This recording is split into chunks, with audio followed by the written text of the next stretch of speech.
Assalamualaikum warahmatullahi wabarakatuh. Salam sejahtera bagi kita semua.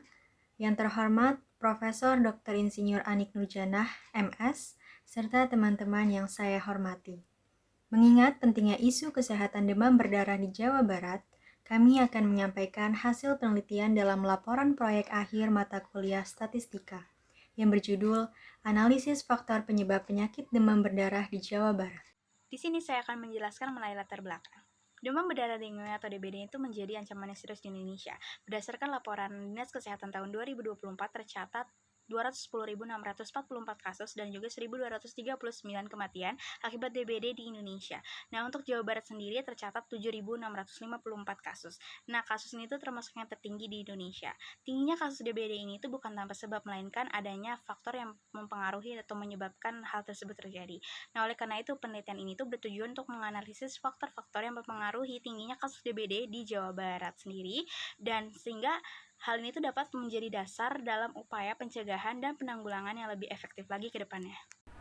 Selanjutnya, definisi DBD atau demam berdarah denggi adalah penyakit menular yang mewabah lewat gigitan nyamuk Aedes aegypti. Terdapat beberapa faktor yang mengambil peran besar dalam penyebaran kasus demam berdarah di Jawa Barat. Di antaranya ada faktor curah hujan, terutama Indonesia memiliki iklim tropis dengan curah hujan tinggi dan kelembapan yang tinggi. Selanjutnya ada faktor sosial. Faktor sosial dapat berupa kepadatan penduduk dan juga kondisi ekonomi masyarakat. Setelah itu ada faktor lingkungan. Dampak kesehatan DBD menyebabkan beban kesehatan yang substansial, terutama di daerah dengan penyebaran yang luas. Bentuk parah dari DBD seperti demam berdarah dan shock dengue dapat menyebabkan morbiditas dan mortalitas tinggi. Kematian akibat DBD dapat terjadi jika penyakit tidak ditangani dengan cepat dan efektif. Dampak sosial dan kesejahteraan masyarakat. Individu yang terinfeksi DBD mengalami ketidaknyamanan dan penderitaan yang signifikan selama periode penyakit. Hal ini juga dapat memberikan beban emosional pada keluarga dan masyarakat. Contohnya dapat menyebabkan absensi pada anak-anak, absensi kerja pada orang dewasa, serta berdampak pada produktivitas dan perkembangan ekonomi pada suatu daerah. Selanjutnya adalah dampak ekonomi. Yang termasuk dari dampak ekonomi terjadinya DBD yaitu biaya perawatan, yang mana pengobatan untuk DBD memerlukan biaya perawatan yang tinggi, baik untuk pemeriksaan medis, obat-obatan, maupun perawatan di fasilitas kesehatan. Hal ini memberikan tekanan ekonomi pada keluarga dan masyarakat. Selanjutnya dari dampak ekonomi yaitu kehilangan produktivitas. Penderita DBD yang mengalami sakit berat atau komplikasi seringkali mengalami penurunan produktivitas baik dalam konteks pekerjaan maupun aktivitas sehari-hari. Setelah dampak ekonomi ada dampak psikologis. Dampak psikologis ini yaitu ketakutan dan kecemasan. DBD menimbulkan ketakutan dan kecemasan di antara masyarakat, terutama jika terjadi wabah. Kecemasan ini dapat memengaruhi kesejahteraan mental individu dan masyarakat secara keseluruhan. Di sini ada 3 rumusan masalah. Yang pertama, apa saja faktor yang berkontribusi pada penyebaran penyakit demam berdarah di Provinsi Jawa Barat?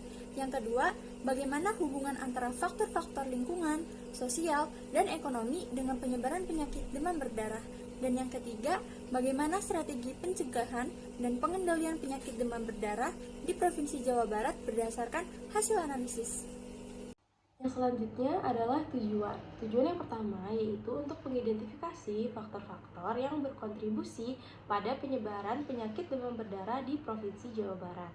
Lalu yang kedua yaitu untuk menganalisis hubungan antara faktor-faktor lingkungan, sosial, dan ekonomi dengan penyebaran penyakit demam berdarah. Yang terakhir yaitu untuk mengembangkan strategi pencegahan dan pengendalian penyakit demam berdarah di Provinsi Jawa Barat berdasarkan hasil analisis. Selanjutnya adalah metodologi penelitian analisis. Untuk jenis data, kami menggunakan jenis data sekunder dengan mengubah pasien terkena DBD di Jawa Barat. Kemudian untuk sumber data, kami mengambil dari Badan Pusat Statistik (BPS) dan Dinas Kesehatan Provinsi Jawa Barat dengan mengubah data kepadatan penduduk dan jumlah kasus DBD di Jawa Barat. Metode penelitian yang kami gunakan yaitu pendekatan kuantitatif dengan metode deskriptif analitis. Berikut ini ada tabel yang berisi indikator mengubah sumber data lokasi dan rentang waktu pengambilan data, format penyajian data, dan jenis perubahan. Indikator kami itu ada 2, penduduk dan demam berdarah dengue. Penduduk mempunyai 2 perubahan, yaitu data kepadatan penduduk dan prestasi pertumbuhan penduduk.